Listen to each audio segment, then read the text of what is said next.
I'm Kevin O'Hara. This is the Alcohol Mastery Podcast, Session 1.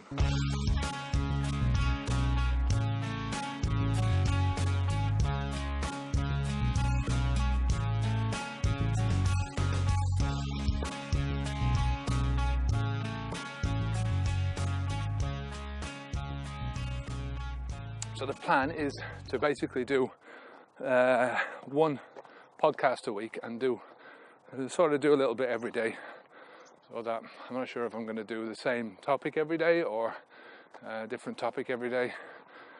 See how it goes. We'll basically start out. Today is Thursday. It's just after 7 and I'm up in the hills here behind where I live. Roughly the same place where I do the videos. Sometimes I'll do it down on the beach, so you might hear the sounds of the waves behind me. I hope that doesn't distract too much.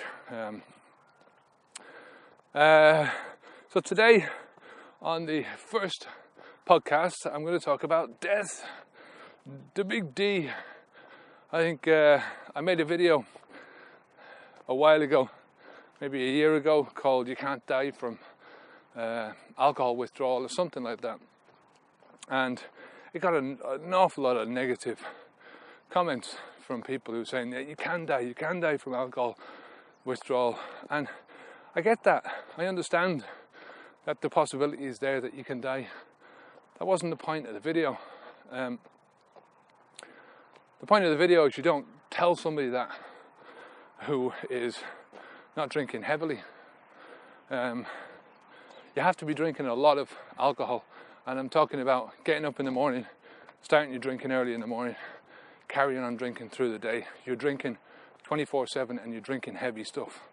You know, it could possibly happen if you're drinking beer all day, but I don't think physically that's possible. I think once you get to that stage, you're on to spirits, and I could be wrong with that, and I'm open to correction. The whole point is that for somebody who's drinking in the evenings, for somebody who has stopped drinking before or has not had any drink for a couple of days, maybe they haven't been able to drink for 2 or 3 days, they know they can stop. You know you can stop, and you know yourself whether you're going through the symptoms that are going to possibly lead you to death. I mean, a little bit of shaking in your hands and not sleeping and stuff doesn't lead to death. You know, it's a big event in your life. The symptoms that are going to stop you from breathing and stop your heart. I think the average person would know that. And I'm not saying to people that they shouldn't go down to the doctor. I think that they should. I think if you have any sort of relationship with your doctor already knows that you're a heavy drinker, just by maybe the shape of your body or the look of you, that you're doing something wrong. Even if they don't know it's drinking, it could be smoking or another drug. So your doctor is only going to be too happy to hear that you're not abusing alcohol anymore. Look, stopping drinking is very, very simple. You simply stop drinking. You simply stop putting the alcohol into your mouth. If you don't put it into your mouth anymore, you can't drink it. You can't drink any more alcohol if you don't consume it. That's the easy part. It's the simple part. The difficult part is that you have to, I don't like the word relearn, but you've got to learn how to deal with your life without alcohol anymore. Most of us, when we're drinking alcohol, we don't do it in isolation. There is always something else that we do it with. So even if you're isolating yourself in an isolation tank, you're still going to associate drinking with that isolation tank. If most of us go out to the pub drinking, or we drink on our own, listen to music at night, or watching TV, or playing video games, or whatever it is that you do, that is the situation that you've got to relearn doing those things without alcohol. That's where the difficulty comes in, because you're automatically reaching for the drink when you're doing these things. So when you're watching the TV, every so often you're thinking about it because it's just, you've been doing it so long in those circumstances. So you've got to unlearn all those. And I know from personal experience and from listening to people that most people have not learned to deal with problems in certain ways. You know, they haven't learned certain skills because they have reverted to alcohol instead of dealing with things. So for me, when I was younger, I drank because I wanted to meet people and to talk to people and to, chat with women, that kind of thing. And drinking made it easy because it lowered all my inhibitions, and it just made it easy to talk. And you don't really give a shit then, that you're making a complete ass of yourself in front of another human being. But the point is that when you use alcohol as a tool like that, you're substituting the alcohol for the skill that you should be learning, that you would otherwise be learning. And the more complicated your life gets, as you grow older, you're not learning so many different skills because of alcohol. When you have a problem and you're worried about stuff, you drink. When there's grief in your life, instead of dealing with the grief, you drink to deal with it. So there's so many different things, so many different levels of this. And as I say, the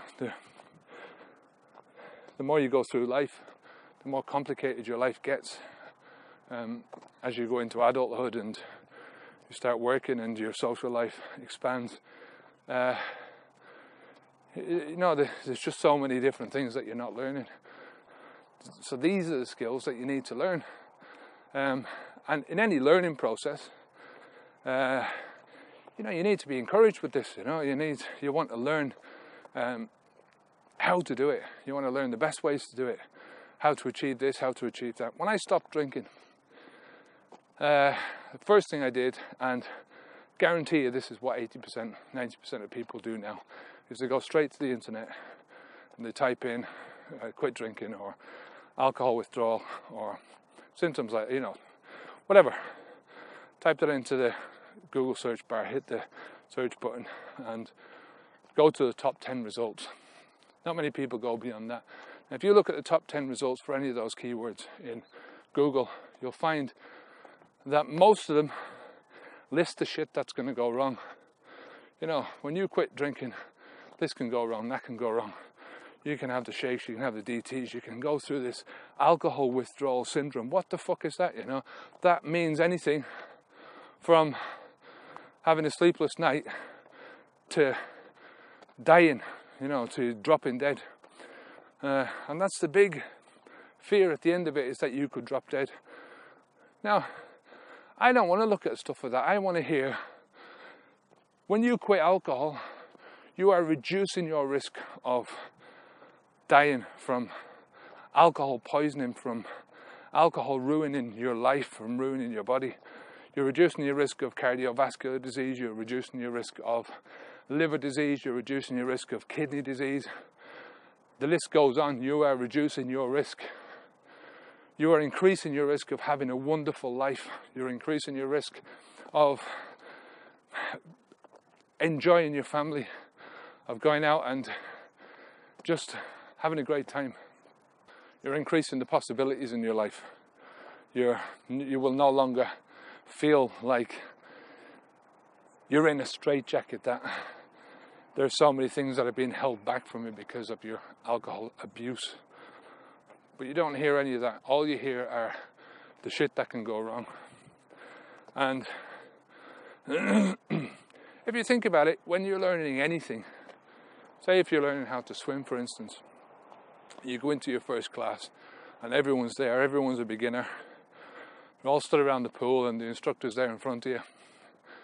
And the first thing he says to you is, there is a risk that you could drown because you can't swim.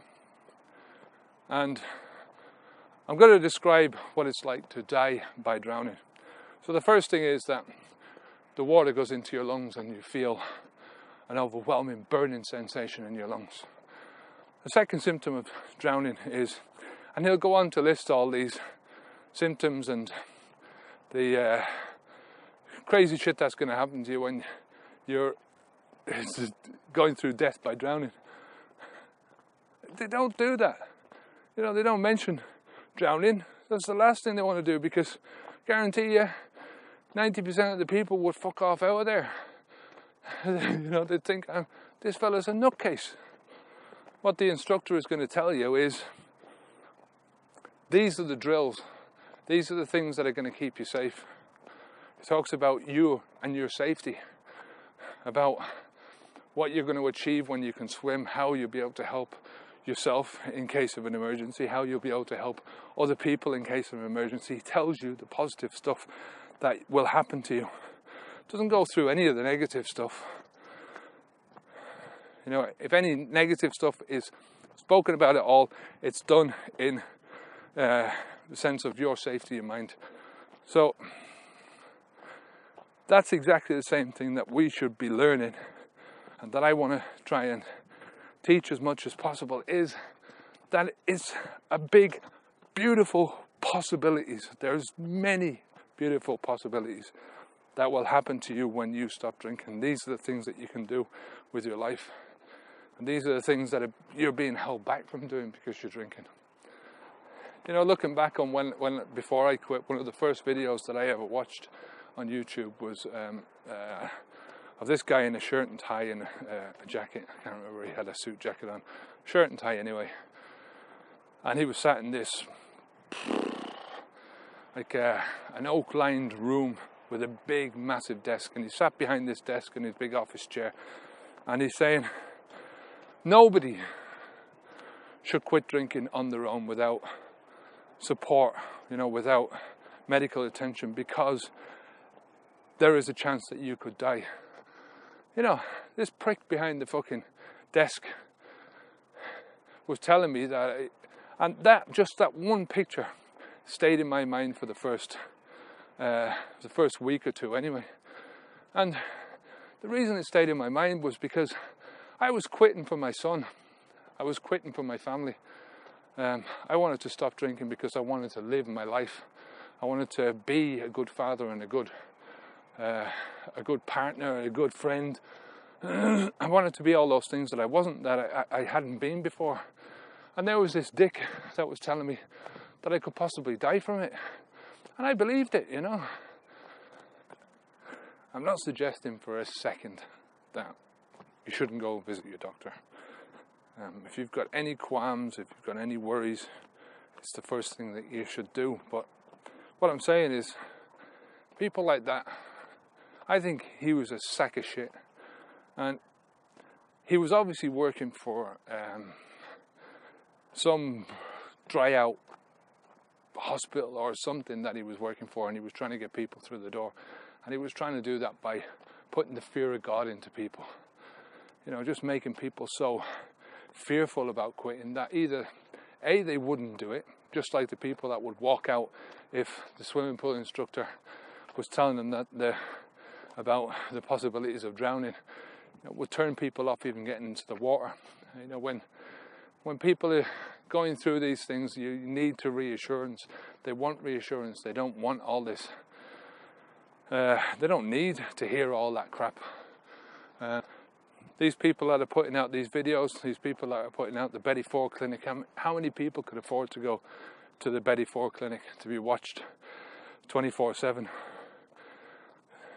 You know, really, when you listen to that kind of crap, when you hear that there is a big possibility that you could die, when the possibility is not big at all, and you can't afford to go, you can't afford to get the treatment that you would obviously need if you're at risk of dying, then what are you going to do? You're going to go to your doctor and he's going to go, well, go to AA, or, you know, he's not going to send you to some expensive dry out clinic where you can be watched 24/7.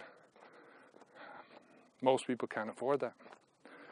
So many people will spend those first few days in absolute fear of dropping dead. And it's no wonder people can't sleep when they've got all this shit going through their heads. I just think it's a bad idea to be filling people's heads with unnecessary crap.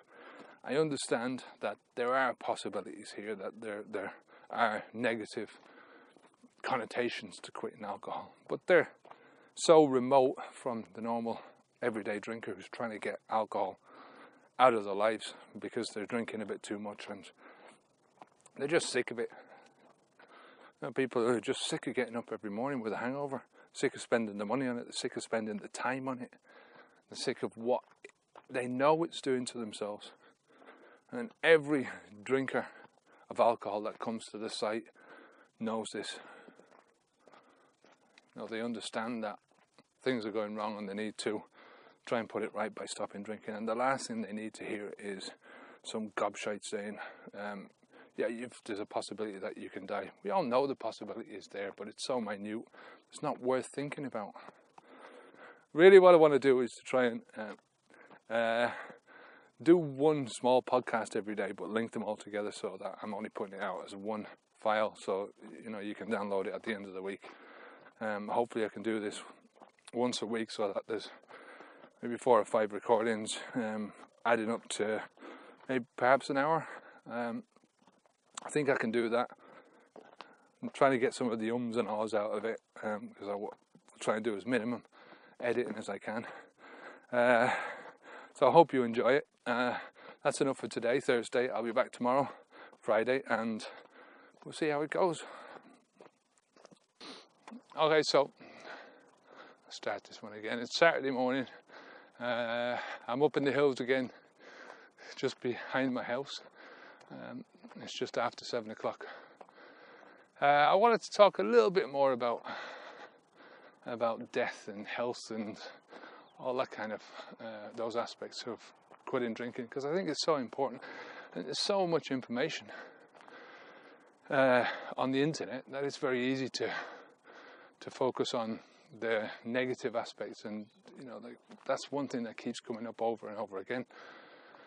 Websites telling you that you know you could possibly go through these symptoms or you could possibly die. And if you look for information and statistics to back up those claims, you know, statistics about the amount of people that have died from quitting drinking, you can't find anything. And believe me, I've tried. You'll find information about Amy Winehouse or other celebrities that have died. If you look for information about people that have died from drinking alcohol, not from quitting, but from drinking, there's loads of it. You know, there's mountains and mountains of statistics to back up any claim that alcohol is bad for you. But we tend to believe that the opposite is true. You know, so drinking is beneficial in small amounts, and alcohol withdrawal, if you try and quit, is bad for you, that you could possibly die. And it does beg some questions about who is putting this information out and who's behind it, you know, because there's so much of it. And I don't know if it's there to try and help you, but it's not the information that I want to hear personally when I'm looking for when I'm looking to stop drinking, or when I'm looking to stop a habit.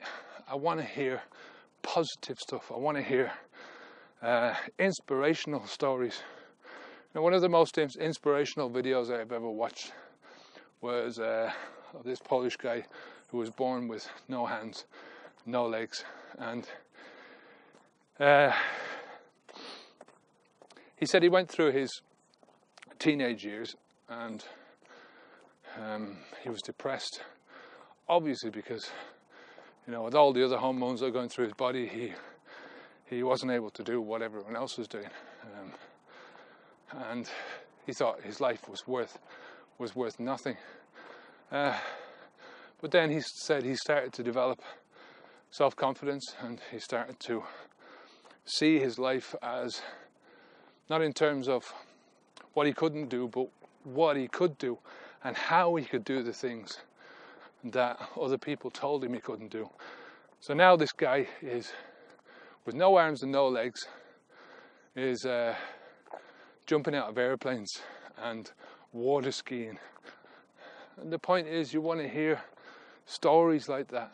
Those are the kind of stories that lift you up and make you believe that these things are possible for you, that make you focus on the positive things that are going to happen for you in your life once you've stopped the bad habit, once you've stopped the addiction. You know, I think there's a fine line between an addiction and a bad habit. You know, in modern days, people say that you can get addicted to TV programs just as much as you can be addicted to alcohol. So for me, it just points directly to the brain and says, well, you know, it's all psychological. And it's true, most people when they're quitting drinking will experience very few physical symptoms. You know, and I think a lot of the physical symptoms that they do experience is brought on by fear and prior knowledge of those previous physical symptoms. So you know that you might get a headache, so you know, maybe you start looking for one. You know, you might feel trembling fingers, so you start looking out for trembling fingers. I think it's one of the first places we all look is on the internet, and it's a double-edged sword, really, because there is so much good information out there, but there is so much bad information, and the bad information outweighs the good information by 10 to 1, if not 100 to 1. And most of the time, what you're going to find is fear. And this fear is going to be the thing that will build roadblocks to your success. I think, when you read all the time that this is what might happen to you, that's what might happen to you, and ultimately you could drop dead from this, it doesn't fill you with confidence. And it's the one thing that you want is confidence in yourself that you can achieve it. You want to go into this. You need to go into this thinking, I will do this. I am going to do this. There is no doubt in my mind that I'm going to achieve this.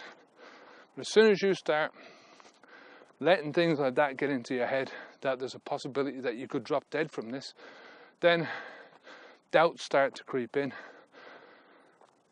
And fear is fueled by your mind. You know, you create the images in your head to fuel the fear. If you master fear, you master alcohol. That's basically what it boils down to. You know, if you need to feel negative about any aspects of this, feel negative about what's going on now in your life. You know, look at yourself now. One of my favorite books of all time was Charles Dickens's Christmas Carol, and it just has a great storyline. But the three ghosts, this guy was lucky, you know. He had a ghost that took him and showed him his past before he was such a grumpy old bastard, you know, and showed him what he used to be like before he got addicted to money and greed. And then he had the ghost of Christmas present, who basically showed him what he was like, you know, showed him what other people thought about him and who he was really, without any bullshit. And then, of course, the ghost of Christmas future took him into his own future, only a year down the road, and showed him his own gravestone. That's what you have to do with yourself. You have to take a long, hard, honest, no bullshit look at your life as it is. You know, no fluff. Look back at your past and look at how you used to be. Look at where you started drinking, how you started drinking, and how it gradually crept into your life and became a part of your life. look at yourself now and you know how alcohol is affecting all parts of your life, because it does, it seeps in everywhere. And then visualize your future. Really spend a lot of time doing this, because I spend a lot of energy doing it. Look at yourself in 10 years' time and see yourself in a hospital bed or in a back room somewhere where nobody gives a shit because you've done it to yourself. If you've got any doubts at all in your mind about this, go and see your doctor. They're the person that is in the best possible position to help you, to reassure you. Now, they know your medical history, they know who you are. If you're honest with them and tell them exactly what you think, tell them what you've been reading, tell them what your fears are. Say, this is what I fear. You know, I fear that I'm going to go through these symptoms, and I fear that I'm going to die from alcohol withdrawal syndrome. And they'll put you right. I mean, they'll allay your fears, and 99.9% of the time they'll tell you that it's just bullshit, that you know you're not going to die, that you will die. You've more chances of dying by carrying on drinking. I know I talk a lot about stopping drinking alcohol, but that is the simplest part of the process. It's the easiest thing to achieve. Once you stop drinking, once you never put a drink inside your mouth again, you've achieved your first result. You know, you've overcome that first barrier. And once you never put drinking inside your mouth again, you're free. What's left is that you have to deal with the life that you've built around alcohol. And you do that step by step. It's only in small adjustments that you deal with that. It's exactly the same way as you built it up. It's just reverse engineering the whole thing and replacing one habit with another habit. So you're replacing a shitty habit that you don't want with a habit that you do want. You know, everything is a habit. And that's basically what it boils down to. So that first hurdle, stopping drinking, that easy part, is the most difficult for some people because of the fear that they have in their own mind about what is going to happen on the other side of that door.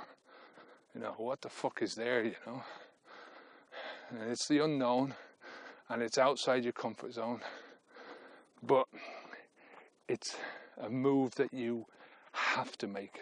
You cannot quit drinking without first stopping the drinking.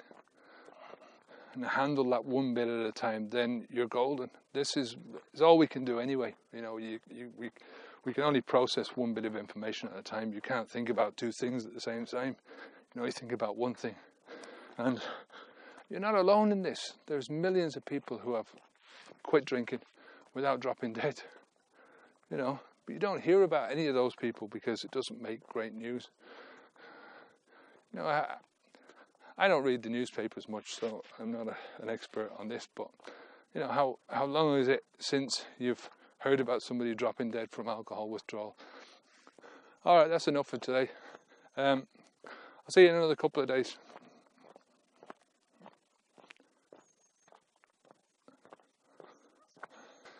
It's Tuesday morning, it's just after 7. I posted yesterday the Stop Drinking Alcohol Week 68.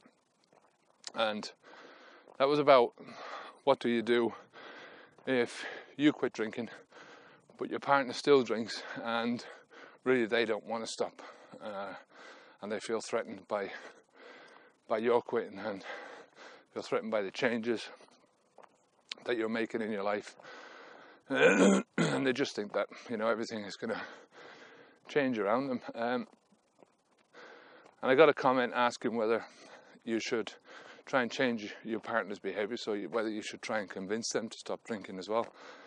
And I think that's sort of, it's dodgy territory. You know, people are in,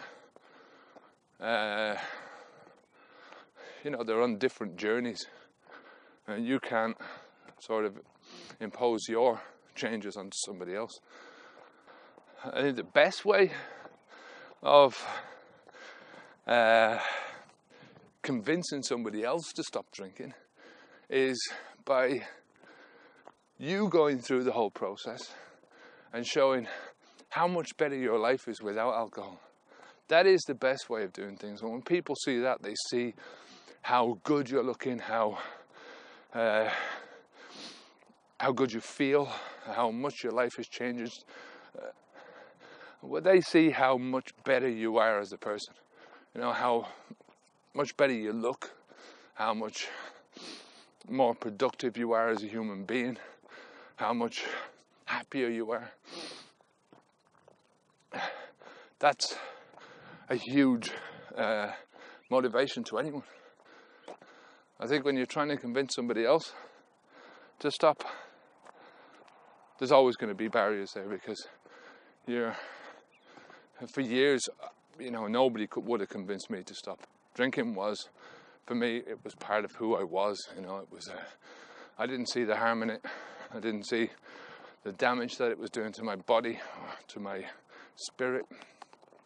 I didn't see the just the opportunities that were being lost because of the time I was spending drinking. But when you do go through it yourself and you start going through those changes, I think the people that are close to you do sit up and take notice. You know, my dad stopped drinking 6 months after. You know, it was a lot to do with him going into hospital, and he got a fright. But he stopped, and I don't think if I had carried on drinking, I don't think he would have stopped drinking. I think he would have tried something else in his life. You know, he would have just altered his diet, and he would have been just as much still under that spell of alcohol is good for you. You know, how many times I hear this, you know, and I read it, that the benefits of alcohol.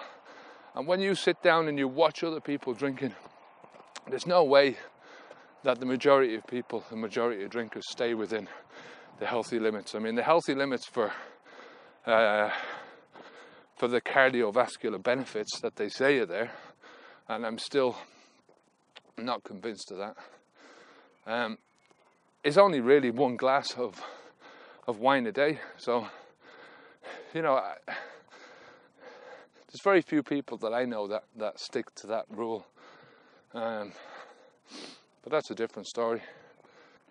You know, I think really you've just got to concentrate on yourself. You know, when you get onto an airplane and the stewardess comes before the flight, she comes down and halfway down the plane, and she starts explaining all the emergency procedures, how to do your seatbelt and undo it, and in case of an emergency, if there's there's a drop in air pressure in the cabin, these things will drop down the airbags. And say if you're a parent with children, the automatic thing is to try and stick the airbag on your kid's face first, but they say to do it yourself, you need to look after yourself first, because if you can't breathe, how can you look after your kids? You know, that's the same way with quitting drinking. If you're trying to convince somebody else, the best motivation for them is to look at a success story beside them. You know, every salesman knows this, that if they don't believe in the product that they're selling, they won't be able to sell it to somebody else. But if they believe in it 100% and they can show other success stories around them, it's the best motivation for getting somebody else to buy into the product as well. You know, it's funny, yesterday when the video came up on Facebook, on the Facebook page, And it said across the center of the video the title, which is, "Does your partner still drink?" And she saw that and she said, "Have you been talking about me?" And I said, "Yeah, I mentioned you a couple of times in the video, but I said it wasn't about you. It was, a guy had sent me an email talking about his how he'd quit, and his girlfriend wasn't too happy about it. That they had an evening ritual where they would sit down and drink some wine. So she'd drink one glass and he would do the rest of the bottle, which is, it sort of struck a chord with me, because that's exactly what I did with S. And I was explaining this to her, and she was sort of nodding her head in recognition. That's what I used to do. And I said to her, what do you think of it? What do you think of, what did you think? I understood at the beginning that, that she was going through, she had a bit of guilt there, that she was sort of guilty, was coming in and sitting, because that was still our thing, was to sit, in the summer we'd sit out on the balcony, and in the winter we had, either if it was a warm evening we'd do the balcony, otherwise we'd watch an episode of Lost or something like that, and she felt guilty about it, that she felt like she couldn't relax. But she said one of the things at the beginning was that I just never shut up about it, and it wasn't that I was pointing out the alcohol to her, but it was on my mind all the time. There's so many different things that you do in your day-to-day living that act as triggers or cues to drinking. For me, finishing work was always a trigger. I'd be thirsty, and I'd always go to the pub after work and have a few pints. 90% of the time. Other triggers were sitting down in front of the TV, or going out watching a football match, or any celebration was a trigger. So there's so many of these triggers in the beginning that are still going to fire off. You can't stop that from happening. So in the beginning, that's what I was doing. As soon as the trigger was firing off, because Esther was drinking beside me, I was obviously talking about it. And alcohol mastery was in its early stages then. It was just something I was doing, and I was planning it. So that was my excuse to talk about it, was to talk about alcohol mastery, talk about the website, talk about the plans. And obviously a lot of the time I was talking about the dangers of drinking, and she acts as a good sounding board for some of my ideas. But if you're sort of on the one track all the time, it can get very frustrating for somebody else who's not really that bothered about it, and she wants to keep some of the magic intact of her drinking, and I understand that. Like I say, for years I thought about alcohol like it was my best friend, like it was just something that I did, and I really enjoyed doing it, and without alcohol I would be screwed. And people don't listen to, when I was a heavy drinker, I never looked at websites. I never listened to anyone that said anything about the dangers of alcohol. As far as I was concerned, an alcoholic was a guy who drank all the time, or a woman who drank all the time. So there's a certain curtain or a cloak or like a barrier that you keep around, that people keep around their day-to-day drinking. Those that are drinking, normal drinkers, don't want to hear that their type of drinking is wrong. They want to hear that the benefits of drinking are there, and that they are within those guidelines, and that they might have a little bit of drink too much every so often, but in general they're not doing anything wrong. They're enhancing their health, and they're enhancing their life through drinking, and they have a barrier around that idea, that thought, that is very, very difficult to break down. It's that self-concept, it's part of their self-concept. And when you come along and you say, I'm stopping drinking, immediately that bangs at that self-concept, you know, and they might ignore you at the beginning and go, well, you know, you don't really need to. It's exactly what my son said to me.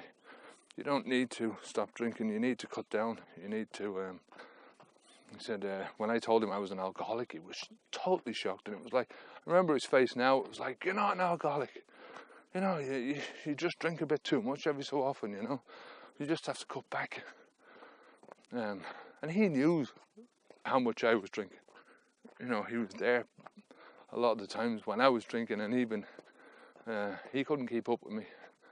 So when you follow through and you stop drinking, and then the evening time comes on your first day and you go out and you do the same thing because you have to come home to your partner, and they haven't stopped, and then this goes on day after day, then it starts to sort of beat on their self-concept a little bit.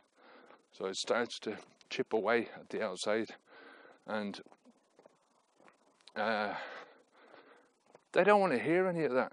They don't want to hear the dangers of alcohol. They don't want to hear about you know, how much alcohol is ruining your life, you know. And even though they can see some of the things, some of the signs and the symptoms and stuff like that, a lot of the time they will ignore it. So I think it does pose a bit of a threat to anyone that's close to you when you stop. Now, as I say, 19 months down the road, and you know, Esther's got no problems. She understands now that you know, taking a drink from me. We've been to some places. We've been to wine tasting, for God's sake, you know, where I've sat with her and she's tasted the wine and I've had water, and everyone else is looking at me like I'm a weirdo, you know, which I more than likely am. But that's beside the point. You know, in a relationship, you've got to think about the other person as well. And it probably is sort of a mistake that I made at the beginning, was I talked an awful lot about it, and I didn't understand it from that perspective, that I was trying to talk out loud for myself. I was thinking out loud. I was talking out loud. You know, I was trying to think out loud, but at the same time, I was chipping away at my partner's self-concept. And I think that's one of the things that sort of put the fear into her. You know, and any change in a person's life is we don't want change, we don't like it. You know, we might want to be different people, but we don't like the process of changing. And especially we don't like it if the change is coming from another person. So when you're making changes in your own life, it's, you know, it can be difficult enough, but when somebody else is making changes and you're having to fit in with those changes, or there is a risk that parts of your life might change as a result of that other person's changes, then, you know, it can set up the ideal conditions for a bit of conflict, you know. So that's it for this week. Like I say, I'm going to try and put out one of these podcasts every week, and see if I can get at least an hour out. Hopefully amongst all the natter, you can find some nuggets of information that help you. If you have any questions or comments about the podcast, whatever, go over to Alcohol Mastery and leave a comment underneath the post. I'm Kevin O'Hara for Alcohol Mastery. Onwards and upwards.